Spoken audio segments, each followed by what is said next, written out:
Cargo section for 10:30 p.m. tonight. Phones on silent, please. No live tweeting during the broadcast section. And for those in the broadcast section, please use the microphone. Paul. Hi, Ange. Hey. Ange, how much of a motivation is there to go 5 points clear, albeit early in the weekend? And did you ever feel when you came into the job that you could be in this position so early and making the kind of impact you're making?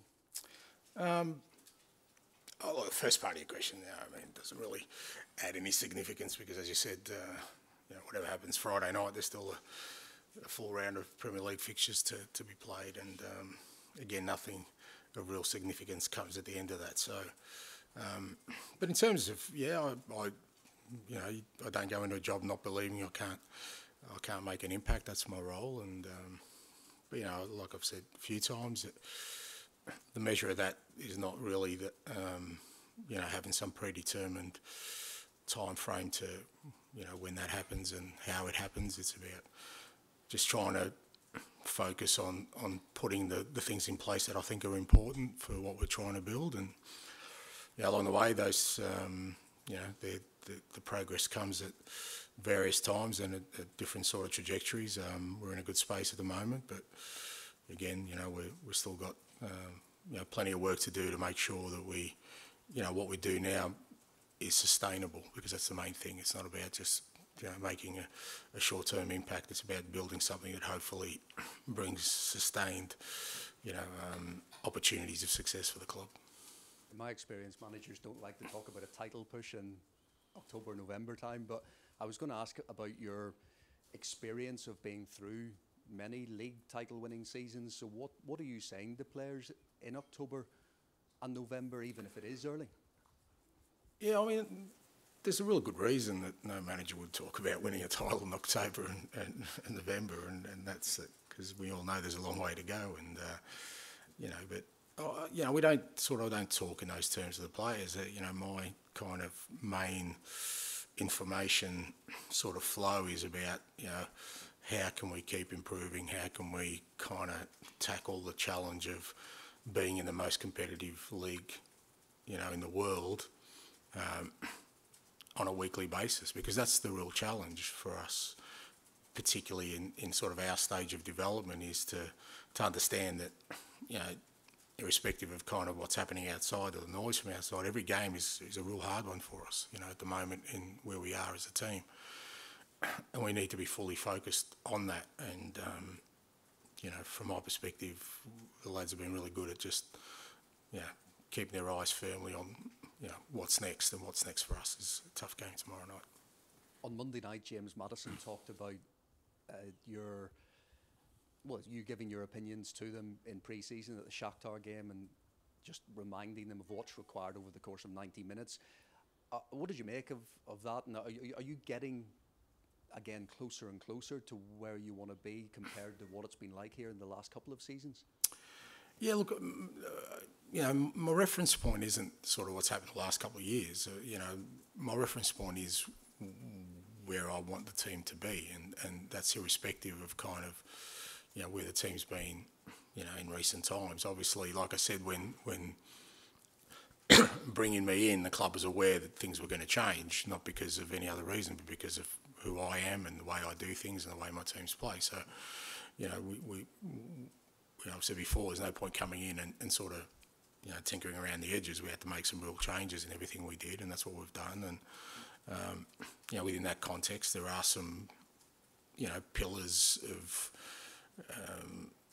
sort of real basic fundamentals that need to be there, and you can there's a few ways you can sort of emphasise that. One is through training, what we do every day, and the game gives you those windows of opportunities where if you see something, or if I see something that I think is not is not part of what I want us to be as a team, then irrespective of kind of whatever the circumstance, whether it's a friendly game, league game, cup game, that's my opportunity to kind of reinforce that to the players.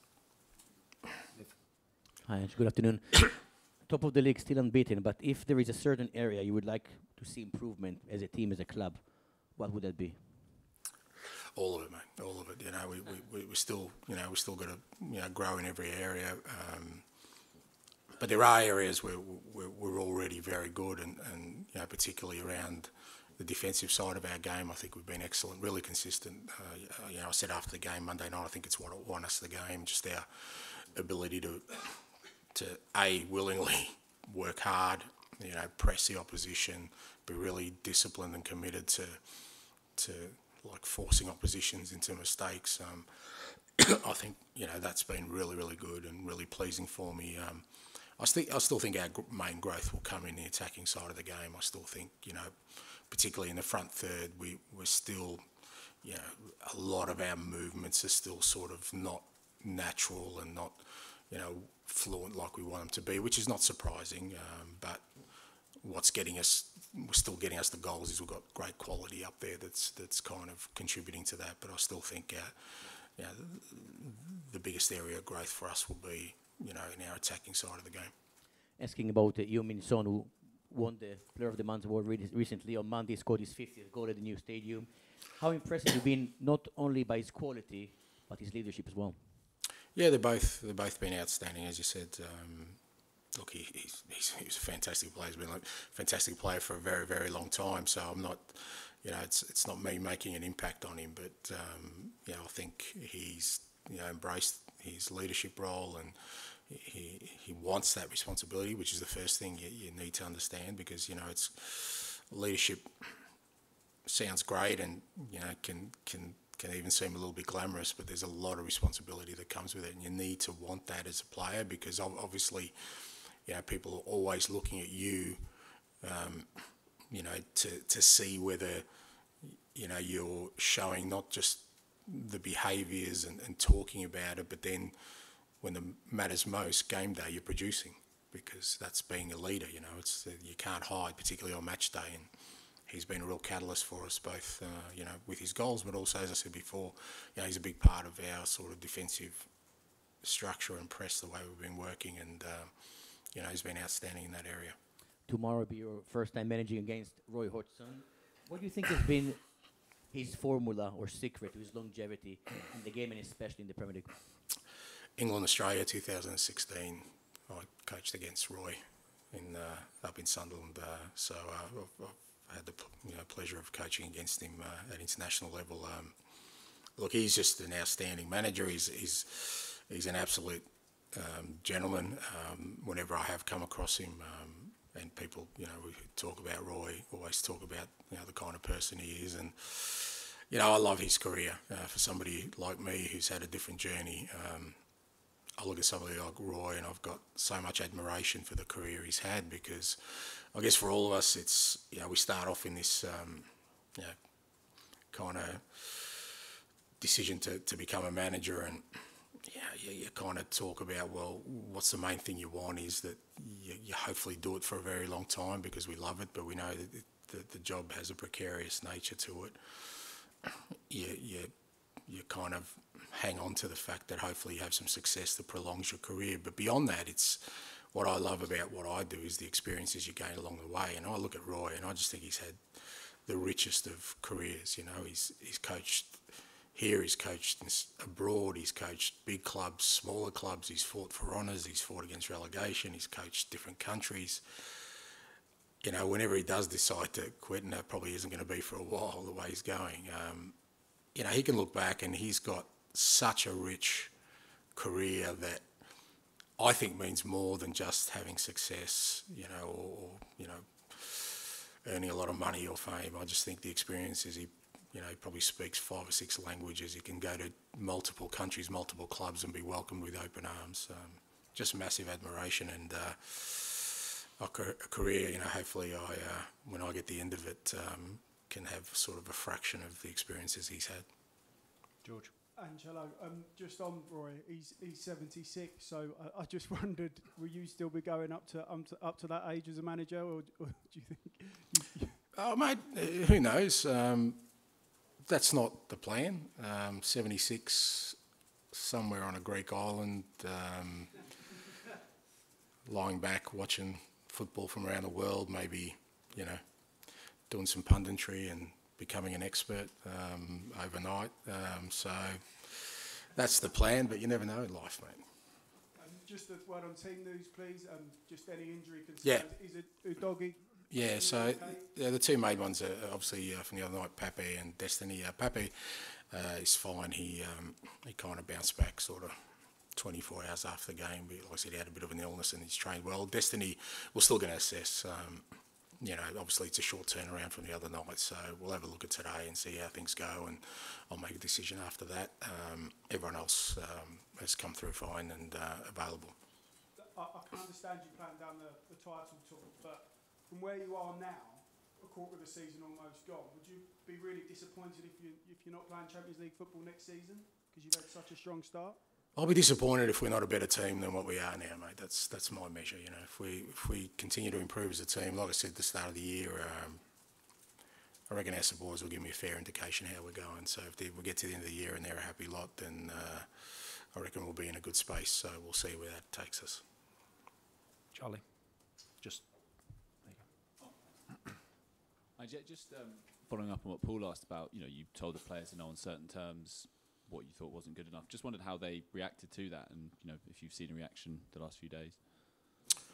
They reacted the same way, they react to everything else. It's not about sort of me doing it to get a reaction. It's feedback. That's my role, and the players expect, feedback that's honest, and if I think they'd be disappointed in me if I just sort of brushed over things that hopefully helps them be better. So, like I said, it wasn't done to get a reaction or to try and prove a point. I just thought second half, the analysis for us was that, we didn't control the game like we wanted to, particularly with the ball. We allowed Fulham to sort of get a bit of a foothold in a game where, we had a great opportunity to take control of, which we have done in most games so far this year. And so there was an opportunity for me to kind of give the feedback to the lads and help them in the process of us becoming a better team and then becoming better players. Just wondered as well, this is the first time since Fulham in the League Cup, and obviously you made a bunch of changes, but the Monday to Friday, just wondered how that changes your preparation with that tight turnaround. Yeah, no, it's all these kind of things are planned. We kind of put our monthly plan together and we know what's coming, so everything's adjusted accordingly leading up to games, whether that's training, whether the type of training we do. So it's not like, we kind of get to Monday night and think about what we're going to do for Friday. It's all sort of planned well ahead, and, we've adjusted training accordingly.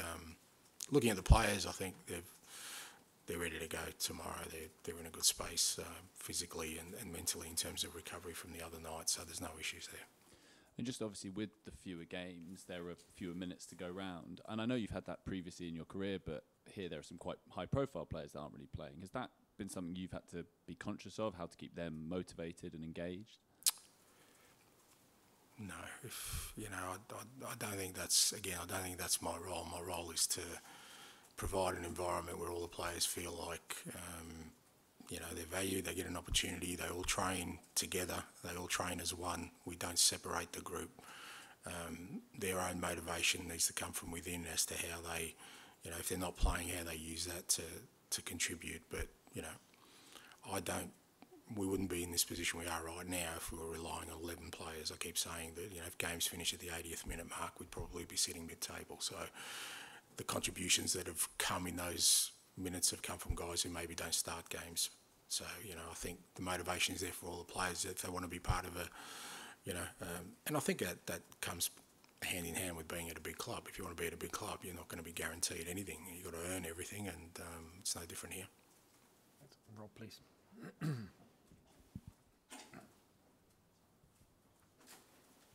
Hi, Ange.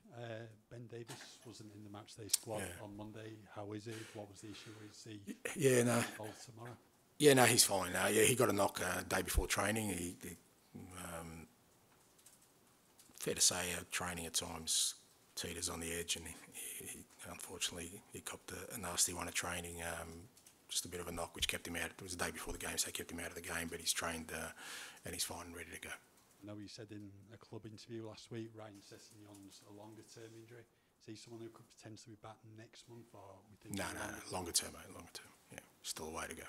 How is Ryan in himself? Because he's had a number of injury issues. since he's been here? Yeah, it's tough for him, you know. It's hard, you know, and that's, you know, when people ask me about being motivated, well, mate, you look at players like Ryan who done nothing wrong, but you know they're working their backside off by themselves every day to try and get back. You know, if you need a motivation as footballers, there's plenty of it around to say, well, you know what, at the same, you may not be playing or you may be playing as much as you want, but you're still in a pretty good space where you can at least afford yourself the opportunity to play, whereas guys like him have got to work hard to get back to the group. But, you know, Ryan, he's got a lot of support here and, you know, his medical team, sports science staff are all working hard with him and he's still part of the group on a daily basis. So we just got to get him back to a space where he's physically able to participate again. Okay, thanks, Ange. Finish your section with George at the back, please. Hi, Ange. I think when Basuma got sent off at Luton, you sort of, you know, I'm paraphrasing, but you said everyone makes mistakes. It's about the reaction. I wondered what has his reaction been like since then, sort of afterwards, and I guess preparing for the Fulham game, knowing he's not going to be in the team.